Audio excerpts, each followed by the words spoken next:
Vídeo com informações importantes. Ele não vem mais. Dormi de uma forma e acordo com o Flamengo de uma forma totalmente diferente. O Flamengo nos bastidores está pegando fogo, galera. Calma, já a gente fala sobre isso, mas antes gostaria de pedir para você se inscrever no canal, soltar o dedo no like, ativar a notificação e também compartilhar esse vídeo com todo mundo para que os rubro-negros fiquem sabendo de tudo o que acontece lá no Flamengo. Vamos para as informações? Pois é, como eu falei na minha introdução, ontem deitei na minha cama, deixei o celular longe, falei, vou descansar, vou dormir cedo.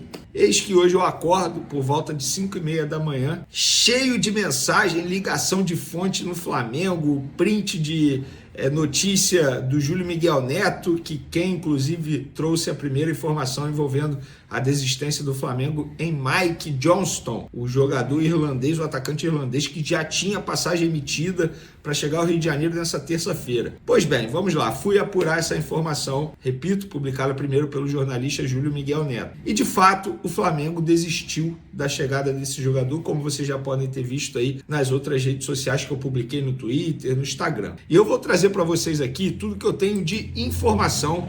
Depois eu posso até dar a minha opinião, mas são várias informações. Vamos lá. O que eu apurei sobre a desistência do Flamengo na contratação de Mike Johnston? 2 pontos. O departamento médico do clube, do Flamengo, obviamente, após a análise dos laudos médicos do jogador, sugeriu que a contratação não fosse feita. Nesses exames, avaliaram que o atacante tem um histórico de lesão que chama atenção, como cirurgia em joelho e contusão na coluna também. Entenderam também que ele jogou poucas partidas nas temporadas passadas. O número de minutos do irlandês é inferior a de De La Cruz, por exemplo, que é um jogador que sofre com problemas físicos nos últimos anos. Com isso, ficou a dúvida se Mike Johnston aguentaria o ritmo do calendário brasileiro. O presidente BAP, diante do cenário, vetou a contratação porque entendeu que não valeria investimento, cerca de 35 milhões de reais por um atleta para compor elenco. E aí eu fui apurar como foi essa reunião do BAP com o departamento médico. E eu descobri o seguinte: o BAP vetou a contratação do atacante porque o processo de avaliação do atleta, junto com o departamento médico, apontou que ele está apto a jogar 1.800 minutos por ano. O entendimento interno é que se o atleta não pode jogar 4.000 minutos por ano, não se ajusta às expectativas de curto prazo do Flamengo. Com isso, o BAP entendeu que o departamento médico está certo. Vamos lá. José Boto foi pego de surpresa. A contratação estava fechada, o jogador tinha uma passagem emitida para viajar ao Rio de Janeiro e chegar aqui no Rio de Janeiro 5 horas da manhã, essa passagem já estava comprada nas mãos do atleta. Tudo, documento trocado, tudo muito bem encaminhado para o jogador assinar o contrato dele de 4 anos com o Flamengo. O BAP, após a análise do departamento médico, isso é apuração no Flamengo, tá? Prestem atenção, é apuração no Flamengo, ouvindo as pessoas do Flamengo. O BAP vetou a contratação por conta disso, após a análise do departamento médico, por entender que o jogador seria um alto investimento para compor elenco e com risco de jogar pouco. Beleza. Mas a situação com o Boto foi horrível, porque o Boto queria contratar o jogador. O Boto contratou o jogador, na verdade, só não tinha assinado ainda. Então ficou uma situação extremamente inconfortável internamente, porque o Boto não gostou dessa situação. Inclusive o Boto quer conversar com o BAP pessoalmente para falar sobre isso, porque para entender melhor se vai ser sempre assim, se confia nele ou não. Isso são pessoas do Flamengo me falando. Eu não consigo ter contato com o Boto, não tem como eu dizer para vocês, o Boto me disse que está com certeza insatisfeito. Não tem como eu saber disso, porque o Boto não me falou. Mas as pessoas que estão no dia a dia do Flamengo falam, Vene, ficou uma situação extremamente desconfortável para o Boto, porque o Boto foi pego de surpresa. O BAP, entre aspas, chegou e falou, não, cara, passou por cima de tudo, falou, não vamos contratar esse atleta após uma análise do departamento médico e uma sugestão do departamento médico. E o jogador, o Mike Johnston, também ficou extremamente desconfortável, porque eu vi pessoas do lado do jogador, o jogador foi pego de surpresa, estava extremamente animado, motivado para vestir a camisa do Flamengo. As informações que saíram aí através de alguns veículos é que o Flamengo desistiu por conta da repercussão negativa. Eu não tenho essa informação. Seria leviano da minha parte eu afirmar para vocês que eu apurei isso. Agora, eu não duvido que isso possa ter pesado sim na decisão do BAP. Será que se fosse um jogador que a torcida do Flamengo estivesse extremamente animada, contente, a favor da contratação, teria esse veto por conta do risco de minutagem do atleta? Não sei. Fica a dúvida, fica incógnita. E repito, gente, seria uma postura ridícula da minha parte e até uma falta de caráter da minha parte se eu chegasse com certeza, falasse não, se fosse um jogador que a torcida quisesse a contratação, o BAP com certeza aprovaria. Não tem como eu falar isso. Então, por isso que eu estou falando para vocês. Isso é a informação que eu tenho. E, gente, eu não preciso mostrar print, né? Pelo amor de Deus. Agora, se vocês me questionarem, perguntarem, Vini, qual é a sua opinião? Eu acho que a repercussão negativa em cima de um atacante com baixo número de gols na carreira e um atacante que não sabe finalizar, como todo mundo disse aí, todo mundo que fez uma análise, eu conversei com várias pessoas, trouxe matéria, trouxe vídeo aqui para vocês. Um atacante que não sabe finalizar, é óbvio que a repercussão negativa pesou sim na minha visão. E aí eu faço outro questionamento. Gente, olha só, igual esse Mike Johnston, não tem na categoria de base do Flamengo, não tem numa Série A do futebol brasileiro, não tem numa Série B do futebol brasileiro. Por quê? Não seria um investimento menor? 35 milhões de reais, você na Série B, você acha um jogador igual a ele por um valor bem menor. É pelo menos o que eu acho. Só que, vou dar a minha opinião também, você não contratar um jogador por conta da repercussão negativa é pior do que você contratar e o jogador não dar certo. Sabe por quê? Porque isso mostra que você não tem convicção no seu trabalho. Você tomar decisão por conta de repercussão em rede social, eu sou totalmente contra esse tipo de postura. E eu falo isso há muito tempo. No Flamengo a gente tem casos, vários casos. A renovação do Rodinei na época eu critiquei que a diretoria na ocasião não renovou, não assinou, porque o papel foi trocado e o jogador confirma isso. Não assinou por conta da repercussão negativa na ocasião. O Andrés Pereira, na ocasião, também não foi contratado de maneira definitiva por conta da repercussão. Tem outras situações aí, cara, num passado recente. Nesse caso, mostra que não tem convicção. E o José Botto, ele disse quando ele chegou ao Flamengo, nós não vamos tomar decisões baseadas em rede social, o que a torcida pensa. Nós temos as nossas convicções. Teoricamente, se o BAP tivesse tomado essa decisão por conta da repercussão, seria horrível, seria horrível.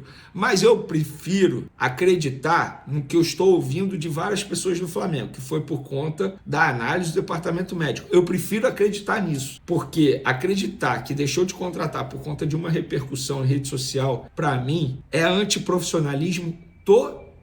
É falta de convicção no seu trabalho. E eu acho isso horrível, horrível. É muito fácil administrar desse jeito. Você joga um nome em rede social, vê se a torcida aprova, contrata. Ah, não, se reprova, contrata. Eu sei de gente que faz isso, dirigente. Eu sei de dirigente que faz isso. Não gosto, não acho bacana, não acho profissional. Agora, internamente no Flamengo, a situação está estranha.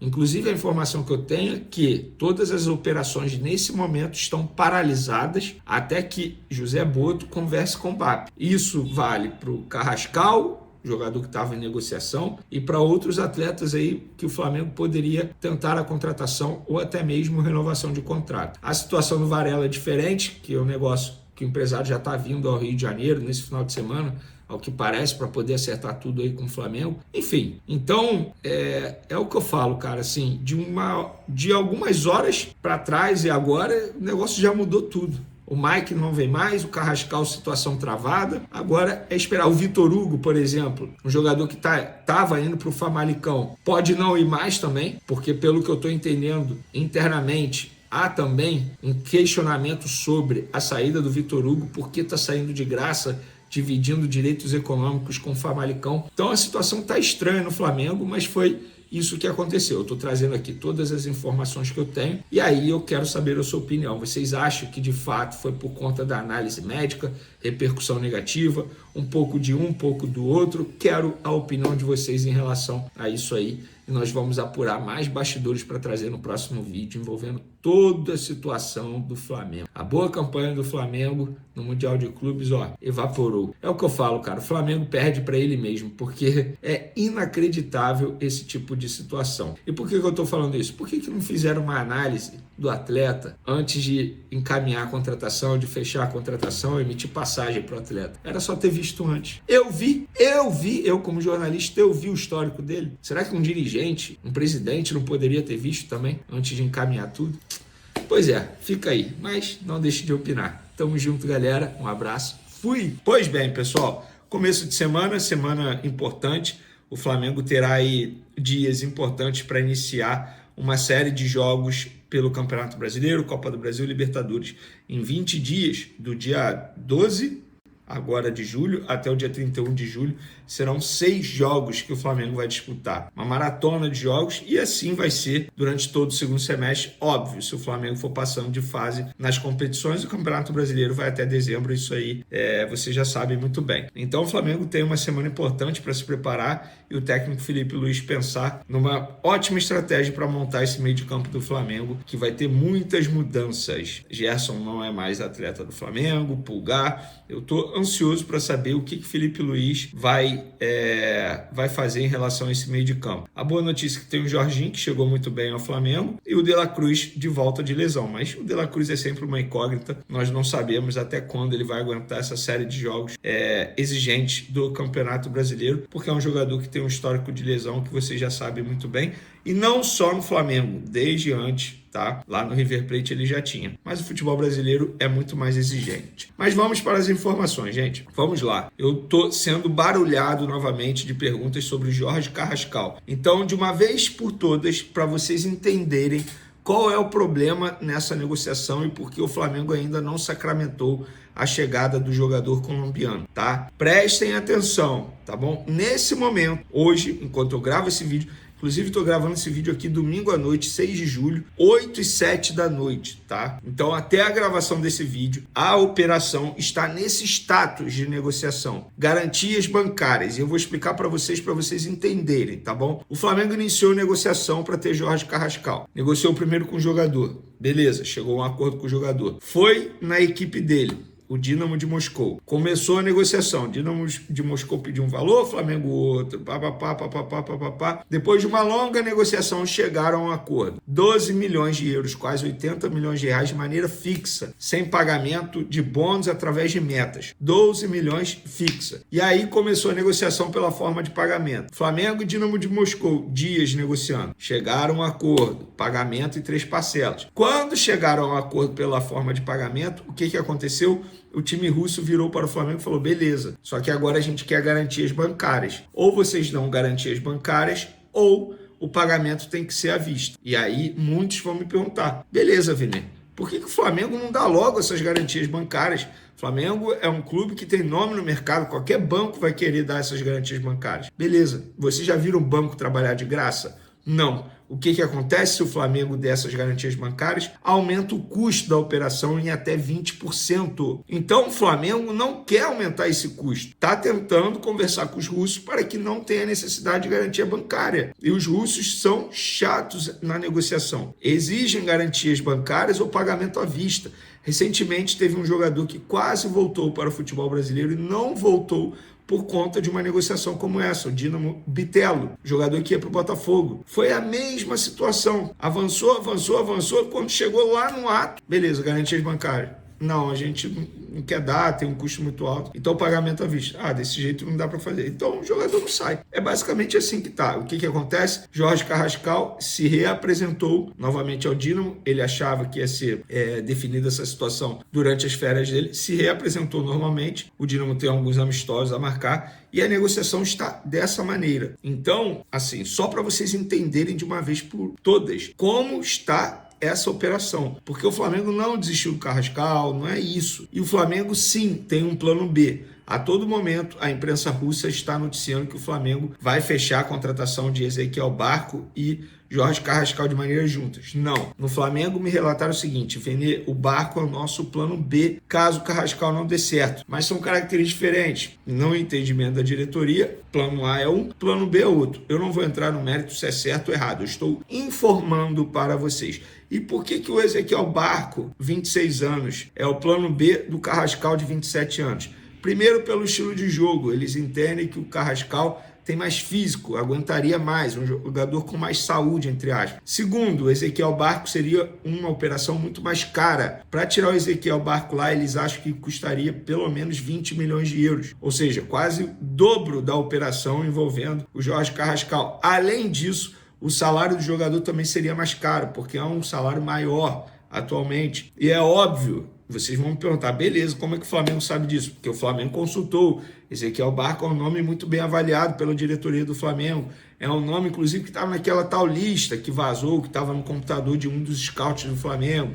Sim, é um nome que muita gente gosta, e não é de hoje. Jogador de 26 anos, já mostrou potencial, argentino, beleza. Só que, no entendimento do Flamengo, ele é o plano B do Jorge Carrascal. É isso. Esse é assim que está funcionando. E eu entendo quando o torcedor critica o Flamengo pela contratação do Mike, ou Michael, enfim, Johnston, porque é uma aposta, e é uma aposta que pode ser uma aposta cara. O Flamengo já apostou no Juninho, que não deu certo, aí junto com o Michael, esses dois jogadores podem custar o Flamengo quase 70 milhões de reais. Eu entendo o torcedor do Flamengo também. Por todo o contexto, o Flamengo já não deu certo com o Juninho, podemos dizer que não deu certo. O Flamengo perdeu o Gerson, um dos principais jogadores do elenco atualmente. O Flamengo perdeu o Pulgar. O Flamengo está com dinheiro em caixa, criou-se uma expectativa muito grande.